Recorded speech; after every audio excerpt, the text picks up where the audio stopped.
Assalamu alaikum, dear students of honors first year. Welcome to another session of my lecture. And today's topic that I had already announced is the theme of death in Ernest Hemingway's short story, The Snows of Kilimanjaro. Before entering into my topic, I want to mention another thing. We are passing through a challenging situation, and in this situation it is difficult to concentrate in a study, but some people started calling it new normal, and we actually know that to some people nothing will be normal again. Suppose the wife who lost her husband, or the son who lost his or her his parent, will not be normal. Still, by new normal, it means that we have to adjust us with this situation, as it will be prolonging for a long time. And new normal actually means that we will do something and we will avoid something. For example, we will maintain social distance, we will maintain proper sanitization, we will help the destitute, diseased, and we will honor the dead. At the same time, we will avoid something. We will not visit public gathering. We will not visit salon for haircut or the dentist, and we will avoid club, bar, and other things that are helpful for the spreading of the disease. And at the same time, we have to continue our normal activities related to our life or our profession and vocation. So, new normal, this is also a matter of new normal, that we will continue a study through virtual world, online devices. And today's my topics is death. In this short story, death has always been a very mysterious and curious topic for the authors in various ages. And Ernest Hemingway is particularly fascinated to death. He is obsessed with death, and he is preoccupied with death. There are critics who consider that Ernest Hemingway has only one theme in his novel or in his short story, that is death. But he has not preferred all aspects of death in his stories or in his writing in the novels. He has chosen the brutal, the savage, cruel aspects of death. He has set his characters face to face with death, and his characters have asserted their nobility, humanity, or manhood in such a situation when they are facing life and death. And we may say that this has a classical root that Hemingway has preferred to represent. We notice that a school of philosophy in ancient Greece developed, known as Stoicism. Stoicism is a philosophical idea, one of the four scholastic group of philosophers who believed that man has to maintain virtues in all situations. One may be victim of death, disease, suffering, illness, or one's brother may die or close one may die, still he will maintain his virtues. Still he will show passions, endurance, manhood, and the virtues of human being. A Stoic will not consider death or disease as something evil. And Socrates or Senecas are good examples of Stoic character. Even in Jacobean literature we find Stoic character, like the Duchess in Webster drama, the Duchess of Malfi. There the Duchess, at the face of great provocation, when the villain Bozola has appeared to murder her and declared that he is going to take his life, and he is his grave digger or he is his hangman, and asked her what forms of death she prefers. The Duchess replied that death has 10,000 ways to take exit from this world, to take away human life, and all forms of death are equally painful. She rather has shown her heroic fortitude. She declared that she is the Duchess of Malfi still. She is not afraid of any form of death. And you know that when Socrates was offered the cup of hemlock, he was not anxious. He faced it calmly. He was surrounded by his disciples. They were rather anxious. But Socrates died heroically, maintaining heroic fortitude. Or the Roman playwright, diplomat, and teacher of the Roman Emperor Nero, that is Seneca, when he was asked by Nero to die or commit suicide, Seneca preferred a brutal form of death. First he asked the hangman to open his veins and arteries, and then we see that when blood was not coming sufficiently from his body, he asked them to throw him into boiling water. And then in this brutal way, he died. So he is a Stoic character, and he is not afraid of death.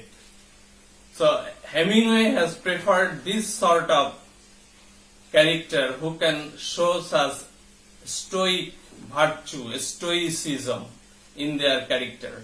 His heroes like Robert Jordan, or his heroes like Jack Byrne or Nick Adam stories. In this writing we see that heroes have shown heroic fortitude. They have shown their nobility and greatness and human virtues.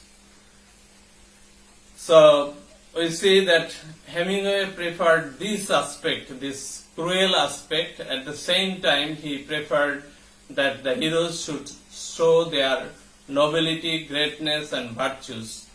Although you notice a difference in this short story, his character Harry in this short story that is the Snows of Kilimanjaro, Harry from the beginning of the story started quarreling, and that shows that he is unlike those characters that are known as Hemingway hero or that are known as code hero. This two term is applied for Hemingway heroes, Hemingway hero and code hero. Hemingway hero means a hero who is a novice. He is not matured. But code hero, he shows certain virtues that are immutable, that are noble, that are great. Virtues like passions, endurance, manhood, nobility, this thing they maintain at the face of death. So we can call Harry a Hemingway hero, but not a code hero. So a code hero, that is a immutable character, a tutor or a tyro. Tyro means Hemingway hero, a novice. And tutor means here the master who is mature, who shows certain virtues in his character. So we can define Harry as a Hemingway hero, not as a code hero. Although at the end of the story we see he has maintained a good relationship with Helen and he has controlled him. Still, he is not a code hero. He is rather a Hemingway hero. But we see that Harry has got victim of some pricking of thorn in his while he was taking photograph of some water bugs in the African continent, and that injury developed gangrene. He could not apply iodine as an antiseptic. He was careless of this injury or infection, but later it became very serious and he later used carbolic acid solution, but it rather destroyed the minute blood vessel and developed gangrene. So, like other Hemingway hero, here Harry is going to face his death, is approaching to his death, and he at this moment he is anxious not for his life. He is rather anxious for his failure as an artist. While approaching his death, Harry's concern is his artistic failure. He has gathered at least 20 topics to write, but he could not write because suddenly he is going to face death. This is also a matter in the story that human being can face death at any moment of his life. Harry was dreaming to be a great author.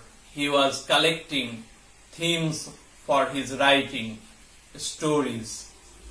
But we see suddenly while he was traveling in Africa and collecting more topics, his death approaches, and in a tragic manner. They travel in a truck, but unfortunately the bearing of the truck got burned. And we see that they got stranded in a safari at the foot of mountain Kilimanjaro. Here we see that Harry is juxtaposing his past life and present situation. His past life is presented in the form of interior monologue, and it is written in italic in the short story. We have 5 flashbacks, or you may say interior monologue. There he has mentioned his past activities, his past dreams, and his desire to write on them. It is really ironical that in his last visit of Africa, he has observed the behavior of the vulture. His intention was to make the vulture food of his writing. Now, ironically, the vulture is waiting to make him their food. They are waiting to have these carrion eaters are waiting the vulture to have his dead body, his carcass. So this is really ironical, and death may occur at any moment of human life that we notice in Harry's life. Another thing is also mentioned in the short story, that while man faces some accident, death approaches, or someone died, we try to find out the cause of it, or we talk in a manner that if we would not do this thing, this situation would not arise. Here we see that Helen, Harry's wife, has pointed out that if they had not come to Africa, this accident would not occur. Or she has raised question that why the thing happened to them. So this is a common matter in human being. That we try to find out a reason for our suffering, for our approaching death, or for the dead. Helen has pointed out, what have we done to have that happen to us? Or she has pointed out that if they would not hire this cuckoo driver, then the accident would not took place. The truck would not break down, or the driver would check the oil and the bearing would not burn. So this is a common human tendency. When some tragic incident happens, man says that if they would not do this thing, it would not happen. Here also we see that Helen is talking in that way, that they should rather go to Hungary and they could have a very pleasant time in Hungary. So this is a common human tendency. And we can know the condition of Harry's mind. Although we cannot know the mind of this Palestine lady in the picture, we can know Harry's mind. And you can see the picture here.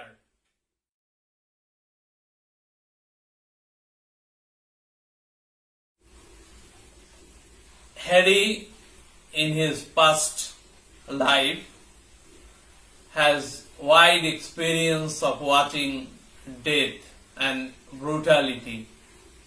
And Hemingway has represented such matter of death in his stories.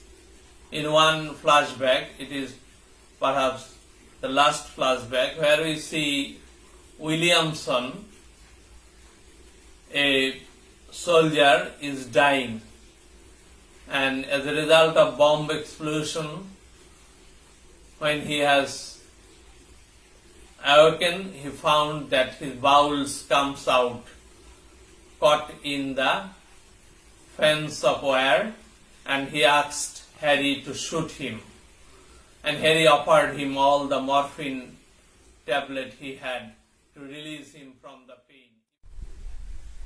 So Hemingway's heroes face such brutal death, and we see that in this situation they have expressed their human virtues. Harry, at the later part of the story, we see, at least outwardly, expresses that things, that he loves Helen. And Helen also expresses her sympathy, fellow feeling, that some rescue plane will arrive and the time is approaching and they will be all right.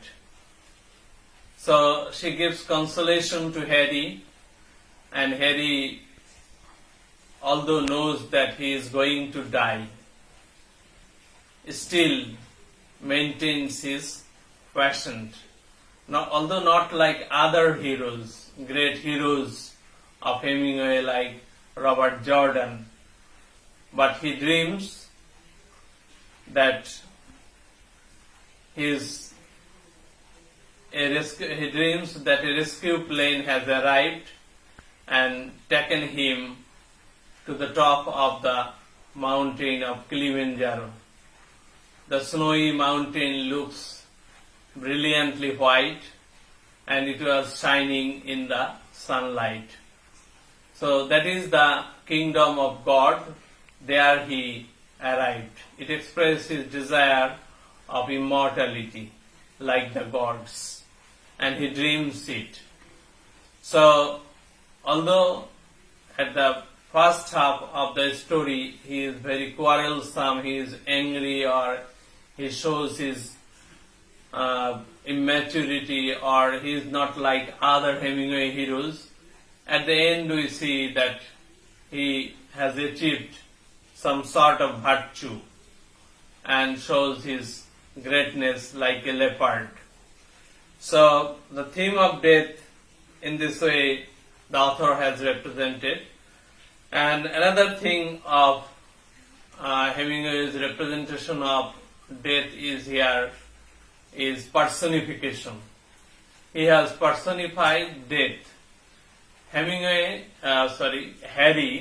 the protagonist, does not believe in the conventional figure of scythe and skull image of death. He rather sees that death appears in the form of vulture or in the form of hyena that is roaming in the shadow of the camp, or it is flying over the camp, or it comes down in the camp or perched on the trees. So this carrion like vulture or hyena represent death. He also believes that death has taken the form of a person and riding on a bicycle. So it has gone to Paris. It is moving in the street of Paris. In his unconscious state, he has seen it. So death is personified as a man riding a bicycle, or death is personified as a carrion or as a beast like bird or hyena. But he does not believe in the conventional figure of death that is represented by scythe and skull. So death is personified in the story, or this creature also may be taken as symbol of death, the vulture and the carrion, vulture and the hyena. So death appears in this way, represented in this way by the author in this story. So at the face of death we see that the hero of Hemingway confronts death, maintaining heroic virtues. Although here the protagonist Harry is lacking some of code hero's qualities, but still he is a Hemingway hero, and we can consider him as a Hemingway hero who faced death, who has regretted for his failure, but finally he has achieved something great, like the leopard that has been described at the epigraph of the story. He has reached the snow white mountain, and in a sense we can say that he has achieved immortality, as the leopard was seeking something in the God's kingdom, and it may be said that it was seeking immortality. So Harry at the end of the story has turned like the leopard, or has become a leopard and achieved immortality with his death by entering in the kingdom of gods. So in this way the author has represented death in this short story. Thank you all. Thank you for watching this video, and in future we will have discussion on some other topic. Thank you.